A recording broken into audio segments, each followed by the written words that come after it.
O livro de Mateus, no capítulo 10, verso 22, e odiado de todos serei por causa do meu nome, mas aquele que perseverar até o fim é que será salvo.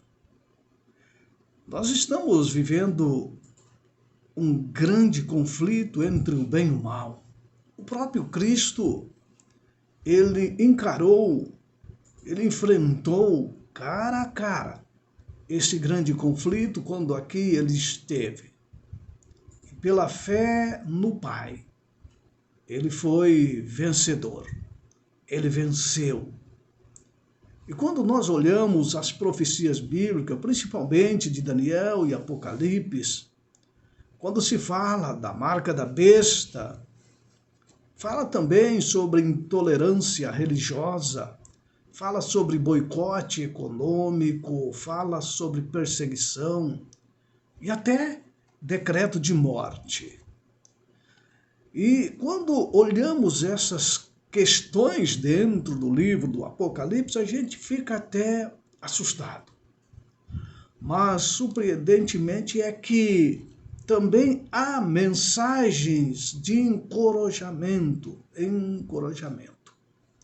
A Bíblia nos encoraja, ser fiel, né? Eu vou estar com você. O justo vai viver pela fé, o seu pão, a sua água lhe serão certa.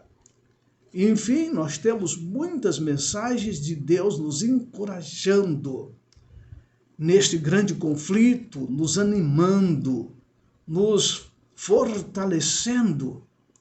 Nos piores momentos, Deus vai suster o seu povo. Susteve no passado, no presente ele sustém o seu povo e nas horas mais difíceis da história desse mundo, ele vai continuar guardando, amparando, sustentando o povo que tem a fé em Jesus. Sabe, João fala do pior momento, do clímax da guerra entre o dragão, Satanás e Deus. A primeira estratégia desse dragão é encampar o engano, uma campanha de engano. Isto ele vem fazendo já há muito tempo, enganar. Ele é ardiloso, esperto na questão do engano. No futuro, meu querido, no futuro o diabo vai trabalhar muito mais. Mas ele vai arregimentar as forças políticas religiosas terrestres, vão formar um sistema chamado de besta. E esse poder da besta, Estado e religião, político e religioso, formará a imagem da besta. E esta vai recorrer até à força para impor a sua vontade, impor o seu poder, fazer com que toda a terra o adore a besta. E esse sistema de perseguição, de recorrer à força, não é um sistema atual. Isso existe desde que existe ser humano sobre a terra. Lá desde Caim, quando pela força ele matou o seu irmão Abel, porque teve inveja do seu irmão Abel, porque Deus atentava para a oferta de Abel, mas não para a sua, porque a sua oferta não era aquela que Deus tinha requerido. Então, Caim usa a força, usa a agressão, usa a perseguição. E o próprio Jesus, falando sobre isso, ele disse que a perseguição aconteceria até mesmo aos crentes do primeiro século e depois pelos séculos adiante. E Jesus escrevendo disse, chegará a hora em que todo aquele que os matar pensará que com isso que estará prestando culto a Deus. Que absurdo, né? Exatamente no passado, as cruzadas, né? Elas diziam que ao perseguir, ao matarem aqueles fiéis filhos de Deus, eles estavam prestando obediência, honra, homenagem a Deus. E Jesus já tinha dito isso lá quando ele esteve aqui entre nós como seres humanos. A marca da besta será o último elo dessa cadeia ímpia. Como as perseguições no passado, ela foi projetada para forçar todos aqueles que não se conformam com o erro, não se conformam com a mentira, com o engano. Foi projetada para forçar no futuro.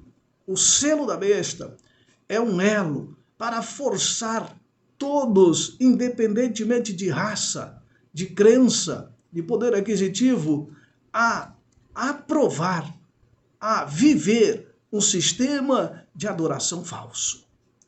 Meus queridos, talvez a gente olhe para o livro do Apocalipse, para o livro de Daniel e outros livros bíblicos e a gente diz, não, isso não vai ser possível, isso não vai acontecer, isso é apenas ideias.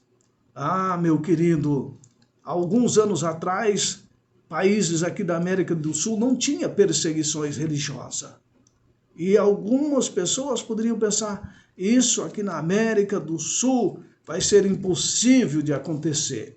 E estamos vendo claramente esta perseguição em países aqui, vizinhos nossos. E até dentro do Brasil, algumas perseguições disfarçadas, mas ocorre, não é? Sabe, Apocalipse diz que essas perseguições religiosas vão ter até sanções econômicas, onde Apocalipse diz que para que ninguém possa comprar ou vender, a menos que tenha a marca da besta, o selo da besta. Meu amigo, eu não sei quanto tempo vai demorar isso, se muito ou se pouco. Mas quando isso acontecer, será se os cristãos vão se render? Não comprar e não vender? Você já imaginou hoje, nesses dias, não comprar e não vender? A maioria se renderá, meus queridos. A maioria vai se render. As pessoas hoje se rendem muito fácil por um pouco menos, por qualquer coisa. Se rendem por qualquer besteirinha. Muitos cristãos abandonam a fé, abandonam a Jesus, abandonam a igreja, abandonam a sua fidelidade por tão pouquinha coisa. E você imagina nesse tempo em que não vai poder comprar ou vender. Muitas pessoas vão dizer, não, eu quero comprar e vender, eu quero continuar a minha vida de negócio, de ganho, enfim, qualquer um que não se submeter sobre o decreto imposto, vai sofrer as sanções de prisão, de deportação, até decreto de morte. Isso é profético.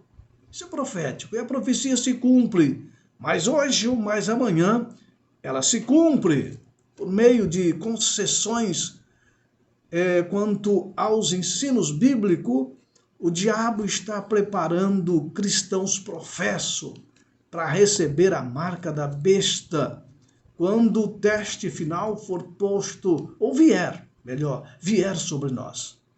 O diabo está preparando cristãos professos para receber a marca da besta.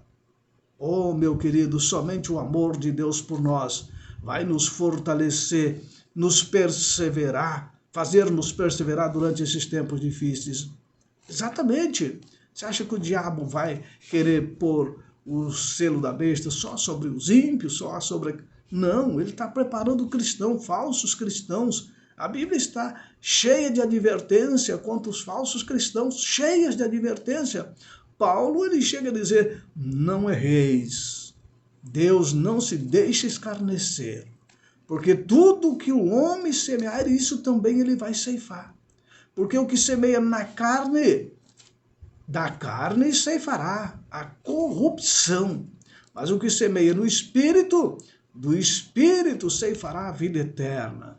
E não nos cansemos de fazer o bem, porque a seu tempo ceifaremos, se não havermos desfalecido. Percebeu? Quantos hoje semeiam o erro? Quantos hoje nos púlpitos da igreja semeiam a mentira, o engano, semeiam a falsidade? Cristãos, grandes líderes religiosos, e no dia final, no dia da marca da besta, eles vão semear o quê? Verdades? A não ser que houver a conversão. Mas a Bíblia diz, o apóstolo Paulo diz que o diabo, ele usa ministro, seus ministros, ele se transfigura em anjo de luz e transforma-se em anjo de luz. E usa ministro como se fosse ministro da justiça. Você já pensou? Quando vieram os dias finais da história desse mundo, se hoje nós não olhamos para a Bíblia, olhamos para os nossos líderes, ouvimos eles, acreditamos neles, e pouco olhamos para a Bíblia, para as profecias, e muitos estão sendo enredados pelos enganos tão abertos, tão escancarados.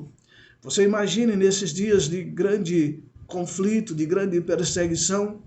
Sim, o poder do engano, meus queridos, o poder do engano, ele vai levar muitos cristãos a receber a marca da besta. Exatamente isso. Há até algumas doutrinas aí que diz que quando a marca da besta acontecer, os fiéis filhos de Deus já vão estar na glória. A Bíblia não diz isso, meus queridos. Quando a marca da besta vier, terá ainda aqui na terra muitos filhos fiéis. Aqui eles vão rejeitar claramente. Eu não aceito, como na Idade Média, como no passado, não aceitaram o erro. Eles não vão aceitar a imposição da marca da besta. Não vai ter nenhum salvo na glória, não. Os salvos enfrentarão as perseguições, estarão aqui, cara a cara com o diabo, cara a cara com o mal, com os grandes poderes da terra, enfrentarão a morte. A besta de Apocalipse 13, esse poder, essa autoridade, ela recebe poder do dragão. A besta, um enredo de engano, um poder enganador, recebe poder do dragão. Dragão é Satanás, é um inimigo astuto, e ele vai trabalhar e trabalha arduamente através dos poderes terrestres. O diabo, o dragão, ele tentou destruir o Filho de Deus quando ele nasceu, quando criança. Ele tentou destruir o Filho de Deus no seu ministério. Ele tentou destruir o Filho de Deus na cruz do Calvário, fazendo com que Cristo pecasse. Incrível, não é? O acordo do dragão é um só: destruir, enganar, matar, perseguir, usando poderes terrestres, usando os governantes terrestres. Portanto, em primeiro plano, o dragão representa Satanás. Em sentido secundário, ele representa impérios terrenos, impérios mundiais, governos mundiais. Exatamente isso. O poder do império no passado, do império babilônico. Depois veio o império romano, a Roma pagã, perseguindo. O dragão dando poder, dando autoridade, dando trono. Que coisas, né? Coisa terrível. Sabe, a Bíblia diz que toda a terra vai seguir a besta. Mas em meio a isto, Deus terá fiéis que seguirão o Cordeiro. Apenas dois grupos. Um grupo de fiéis seguindo o Cordeiro por onde quer que ele vá.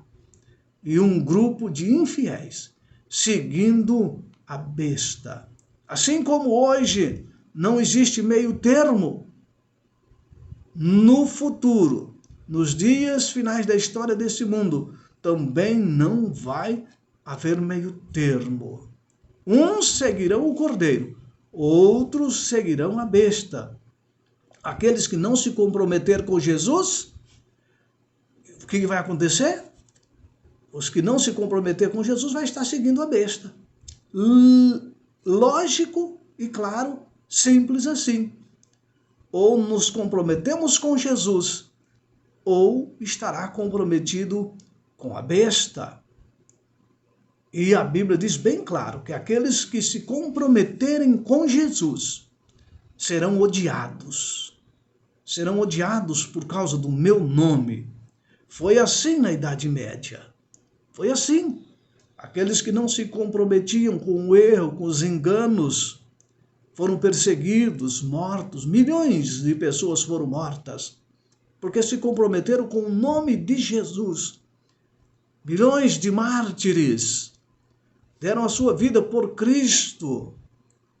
Entenda, meu querido, quando a gente fala sobre o poder da besta, eu quero dizer bem claro para você, meu amado ouvinte, que o poder da besta é um poder religioso apóstata, que saiu da Roma pagã e veio crescendo, até se tornar um sistema religioso mundial, um sistema de adoração mundial. Esse poder da besta apóstata que surge da Roma pagã é um poder blasfemo, é um poder que tenta assumir e as prerrogativas de Deus. Assenta-se no santuário de Deus, ostentando-se como se fosse o próprio Deus. Um poder blasfemo, um poder que busca assumir as prerrogativas de Deus. Jesus, ele chegou a ser acusado de blasfemo pelos líderes dos seus dias. Claro que aquelas acusações eram injustas, visto que ele, Jesus, tinha todos os poderes e prerrogativas divinas. Ele tinha o poder de perdoar pecado, pois Jesus era Deus, então ele podia perdoar pecados. Ele afirmou de maneira poderosa: há tanto tempo estou com vocês, Filipe, você ainda não me conhece? Quem vê a mim, vê o Pai. Como é possível, Filipe, você me dizer, mostra-nos o Pai? Perceba, Jesus era Deus, então ele tinha poder de perdoar pecado. Sim, Jesus tinha autoridade para perdoar. Ele era Deus. Agora, Timóteo 2,5 ensina que o homem estabeleceria, ou melhor, que não há um outro mediador. Timóteo 2,5 ensina que não há outro mediador entre Deus e o homem, a não ser Jesus Cristo, o Deus homem. Só ele é mediador. Só ele, Jesus Cristo, não há. Ele é o nosso legítimo mediador entre Deus Pai, entre nós e o Pai. Ele é o mediador. E agora o que os poderes terrenos fizeram? O político e o religioso, eles colocou mediadores entre nós e Deus. Você não vai ao Pai a não ser por um mediador, humano ainda, humano.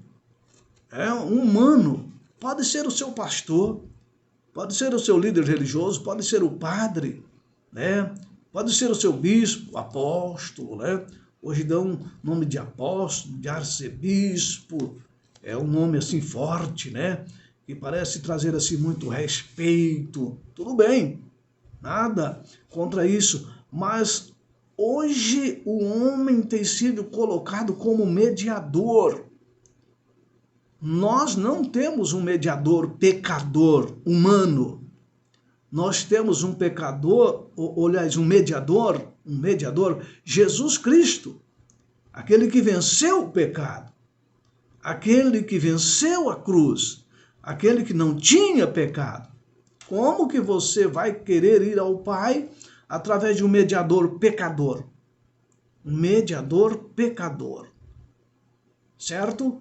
É por isso que as ofertas sacrificais do Antigo Testamento, elas não eram perfeitas, por isso precisou de Jesus, o sacrifício perfeito, substituiu o sacrifício que não era perfeito porque era mediado por um mortal, um sacerdote humano. E Jesus Cristo, ele agora assumiu a função de mediador. Ele é o único mediador. Não tente colocar outro mediador entre você e o Pai. Não é um mediador humano. Pode estar vivo ou morto. Não coloque um outro mediador, qualquer santo que seja. Não coloque o seu líder como mediador. Sabe? Existe líderes religiosos terrenos que são tão exaltados que uma escrita de alguma pessoa muito interessante, de um poder religioso, diz assim: o fulano é tão honrado e tão exaltado que ele não é um mero homem, mas é como se fosse Deus na terra. Olha as prerrogativas que esse sistema religioso ela propõe para o seu líder. O fulano é tão honrado e tão exaltado que não é um mero homem na terra, mas é como se fosse o próprio Deus aqui na terra. Que incrível! O Leão 13 gabou-se. Nós, os fulanos de tais, assumimos na terra o lugar do Deus Todo-Poderoso. Olha, nós, Leão 13, hein? Veja aí quem que foi o Leão 13. Procure aí. Ele gabou-se. Nós, os fulanos de tais, assumimos na terra o lugar do Deus Todo-Poderoso. Amados, que arrogância! Então, você pode pensar que não, mas existe sistema religioso hoje aqui na terra que diz bem claro que os seus líderes assumem o lugar do Deus Todo-Poderoso aqui na terra. Existem líderes religiosos que talvez não pronunciam assim, não falam assim, mas se põem em lugar de Deus. Se coloca em lugar de Deus. Que incrível, hein? O mundo está cheio disso. É por isso que Jesus advertiu lá o anticristo. Quem que é o anticristo? É aquele que se coloca no lugar de Cristo, ou é contra Cristo, contra tudo o que se chama Deus, e também é objeto de adoração. Ah, meus amados, quantos anticristo tem por aí, que está se colocando no lugar de Deus, se colocando no lugar de Cristo, dizendo, olha, é incrível essa fala, né?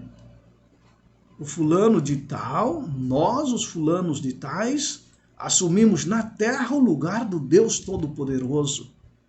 Olha que prerrogativa humana, que arrogância humana. É como a arrogância de Lúcifer. Eu vou subir acima das mais altas estrelas, lá da banda do norte, vou estabelecer o meu trono e vou ser semelhante ao Altíssimo. A mesma estratégia de Lúcifer, lá no céu, humanos hoje usam a mesma estratégia. Aqui na terra, nós somos deuses. E aqui, ó, o fulano de tal é tão honrado, tão exaltado, que não é um mero homem, mas é como se fosse o próprio Deus. aqui na terra. Pesquise sobre isso que você vai ver. Analise sobre isso. Amigo, quem está no lugar de Deus aqui na terra? Desde a origem do conflito lá no céu, o propósito de Satanás tem sido se colocar no lugar de Deus, se pôr como Deus, usando poderes terrestres, líderes terrestres, se colocar no lugar de Deus. Percebeu? Ele tem consistido em destruir a lei de Deus, destruir os mandamentos de Deus, colocar-se no lugar de Deus. E com isso a meta dele tem sido enganar humanos para se colocar no lugar de Deus e as pessoas o seguirem, mudar a lei de Deus, para que assim as pessoas não entendam o que é pecado e vivam para sempre no pecado. A rejeição dos mandamentos de Deus é se colocar no pecado, é se colocar no erro, é se colocar na mentira. Quando nós rejeitamos a lei de Deus, nós não conseguimos ver os parâmetros sagrados e por isso podemos ser enganados facilmente pelas hostes do inimigo, por líderes, tá? Então, em seu empenho para desacreditar os preceitos divinos, Satanás, ele perverte as doutrinas da Bíblia e incorporam erros na fé, nutrida por milhares dos que professam crer nas Escrituras Sagradas. Professam. Percebe? Satanás perverte as doutrinas bíblicas, põe erros, incorporam erros na fé cristã, e assim esses erros vão nutrindo os povos, vão nutrindo os fiéis, e assim deixam de crer na verdade, com a verdade na mão, mas deixam de crer na verdade para crer na mentira. O último grande engano entre a verdade e o erro, entre o falso e o verdadeiro, entre Deus e o diabo, vai ser uma batalha final contra a lei de Deus. Já está sendo e sempre será. O último grande conflito será nada mais do que a batalha prolongada, a controvérsia que é uma controvérsia relativa entre a lei de Deus, a verdade de Deus e a mentira. E nós vivemos essa grande batalha. Você tem aberto o seu coração para a verdade ou para os erros? Que batalha tem surgido na sua vida espiritual? Você está conformado com tudo que está por aí? Tudo que se diz religioso? Tudo que se diz cristão? Você está conformado com aqueles líderes que usam a Bíblia e você não pesquisa, você apenas crê cegamente nessa liderança religiosa? Cuidado! A lei de Deus será o ponto focal do diabo nos últimos dias. E quando nós esquecemos a lei de Deus, nós vamos passar a adorar a besta, adorar o erro, adorar o engano, adorar os poderes terrestres, a liderança terrestre, e esquecermos de Deus. De Deus não se zomba. Com Deus nós não brincamos. Precisamos de viver fiéis a Ele. Toma a decisão, meu querido, de ir a fundo, buscar na Bíblia conhecimento real do plano de Deus para a nossa salvação. Vamos orar? Te agradecemos, Pai querido, porque o Senhor nos orienta nesta manhã. O Senhor tem uma verdade. O Senhor tem o propósito de salvar os seus filhos. E o diabo também tem os seus. Mas nós queremos estar em Tuas mãos para a salvação. Abençoe cada um de nossos queridos ouvintes. Dá-nos um bom final de semana. Em nome de Cristo Jesus oramos. Amém? E amém. Que Deus te abençoe.